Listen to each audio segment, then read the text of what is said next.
Hi, this is Dave Herndon, And David Comer. and we're here to talk about a comic book written by a tailor man, Stephen Egged. The book is called Gin-Ryu, or something like that. Excuse me, I'm not Japanese. I have trouble pronouncing it.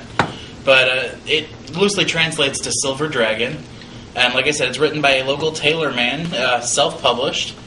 And then it was also inked by Frank Parr, who's also a local tailor man. And Wes Simpson did the penciling, but he's not from Downriver.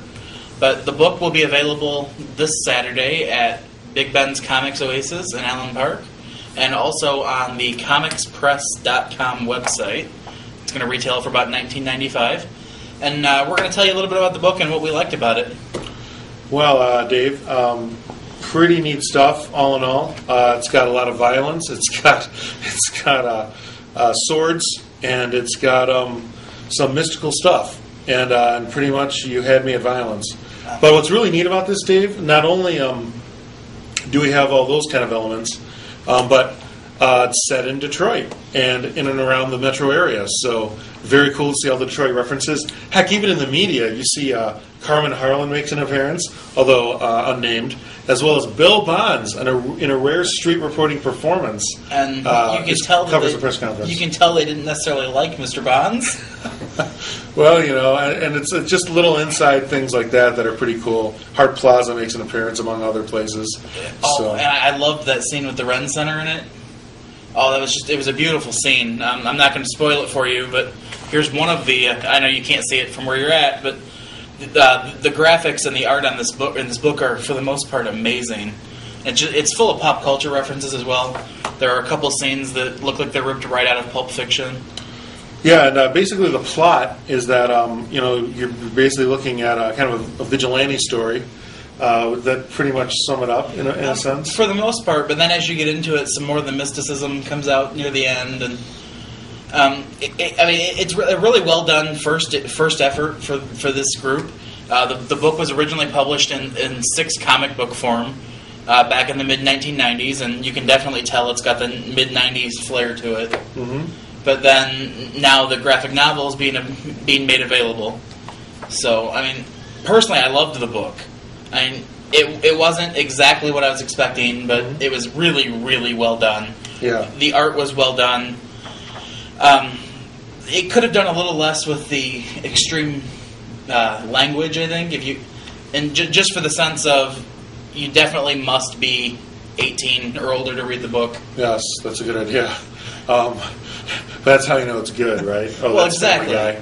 Never mind. But what's neat about it, though, you've got a dojo, a guy who runs a dojo, and he's on a quest to get the sword back. He wants to rid the city of violence. The other Japanese. Then there's that. The other Japanese guy in the book that comes to kill Mr. Cable. That's right. Is the one that wants the sword back. Right. And what's kind of neat about it is, not even the police are safe. It's pretty much the body count adds up, and some great action scenes. One of the things I just would have liked a little bit more was maybe to have a little more narration. Just there's some leaps in logic, some leaps in scenes. You kind of have to be tuned in to keep following along with.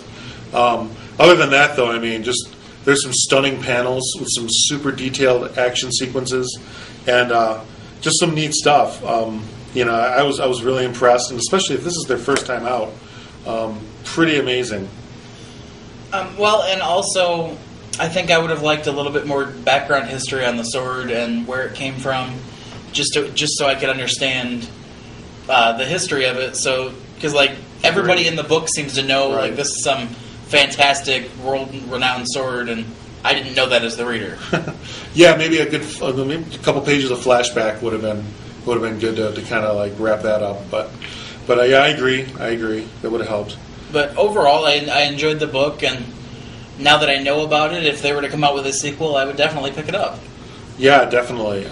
Like I said, people get chopped up, and it's pretty awesome.